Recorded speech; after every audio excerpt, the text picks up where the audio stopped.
Deux. Si tu veux, on peut te donner un peu de temps. Ok, 1, 2, 3. Voilà, merci. Nous allons vous présenter et corriger sur l'analyse cartographique. Nous sommes basés sur la problématique que nous sommes en train de vivre, surtout dans le programme Imagine, où par exemple nous devons nous rassurer si les femmes volontaires, est-ce qu'elles couvrent la zone Imagine. Et pour cela, il faut savoir les localiser pour se rassurer est-ce que réellement nous couvrons tous les quartiers Imagine. Ça, c'est de 1. De 2, nous ignorons même c'est difficile même de quantifier la population bénéficiaire. Et avec la partie cartographique, il y aura moyen. C'est ça ce que nous avons utilisé avec la quête semestrielle. Donc on a fait appel à la technique qui utilise des cartes, une géolocalisation, et à ce moment-là, on peut être en mesure de savoir la population elle est de combien et se rassurer si notre population bénéficiaire a atteint combien, quel chiffre. J'ai dit que nous ignorons la répartition des bénéficiaires dans les quartiers.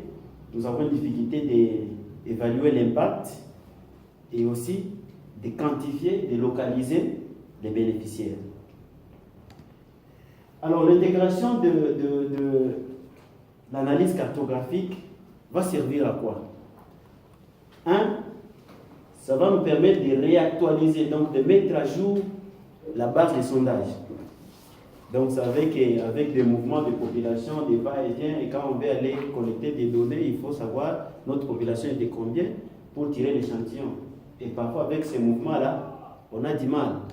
Mais avec la cartographie que nous allons mettre en place, on peut mettre à jour notre base, on sait telle est déjà partie, on les like directement de la population. Et quand on peut descendre sur le terrain pour faire une évaluation ou un suivi, je ne sais pas, au post-distribution, à ce moment-là, on peut avoir une base qui est fiable parce qu'elle est à jour. Aussi, nous allons palper, donc l'intégration de l'aspect cartographique va nous servir à palper les niveaux de couverture des actions menées, mais aussi faciliter le travail des enquêteurs, de l'équipe enquêteur. Imaginez que si nous avons des coordonnées géographiques de chaque bénéficiaire tirées dans l'échantillon, déjà on peut donner à l'enquêteur avec un logiciel spécialisé, on peut dire par exemple, telle coordonnée a été tirée dans l'échantillon. Et facilement, il peut lancer et ça va l'orienter directement dans les ménages tirés. Au lieu de faire des tours à vide, et ça prend du temps et c'est un temps perdu. Mais aussi, il y a maintenant une contrainte. C'est que dès lors que nous faisons la cartographie, vous vous rendez compte que nous avons presque toute l'image des bénéficiaires. Nous savons où ils sont, qui ils sont. Alors là, nous avons suggéré que cette partie devrait être accouplée par la protection des données.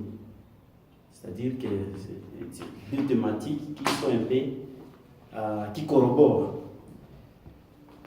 Et comme outil, nous allons utiliser des logiciels d'analyse cartographique, GIS, avec ArcGIS et autres. Et comme ressource, il faut du personnel bien formé dans l'analyse cartographique, d'où la thématique, l'intérêt de la thématique. Le produit final va ressembler à une carte où les données démographiques seront plaquées et même des zones, des couleurs qui différencient les zones morphologiques par exemple, de sorte qu'en voyant déjà la carte, plusieurs données peuvent être incorporées. Voilà, je vous remercie.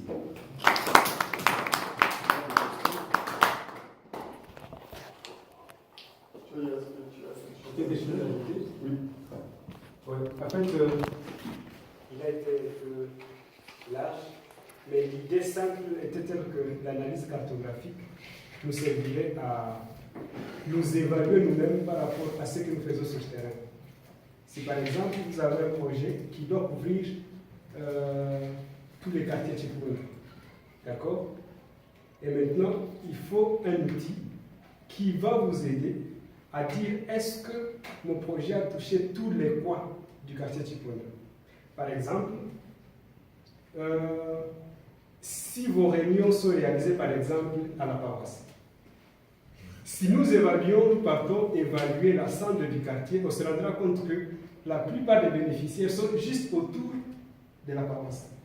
Et donc, l'activité n'a pas l'impact sur tous les quartiers, mais seulement là où vos actions sont localisées. Et donc, lorsque l'équipe MEL viendra sur le terrain, va constater que vous ne travaillez que sur une petite partie du quartier, mais votre action n'est pas étendue sur l'ensemble du quartier. Ou bien si c'est un territoire, nous ne sommes que dans quelques villages qui sont localisés autour de la route principale, mais la vulnérabilité, lorsqu'elle a été établie, peut-être qu'elle était même au fond même du territoire. Et donc, il nous faudra maintenant cet outil qui va nous aider à évaluer les degrés de couverture de nos actions sur le terrain. Et à un moment donné, nous pouvons nous dire que, OK, notre projet a touché tous les recoins du quartier et nos bénéficiaires sont identifiés, ils sont localisés sur telle surface, donc nous avons couvert toute la surface prévue et on peut même évaluer à terme de pourcentage. Comme nous avons une telle démographie et nous avons autant de bénéficiaires, donc notre projet a touché telle proportion de la population telle qu'elle est établie. Donc nous pouvons nous évaluer, nous-mêmes donner les succès à partir des données cartographiques. Donc c'est ce que je voulais ajouter.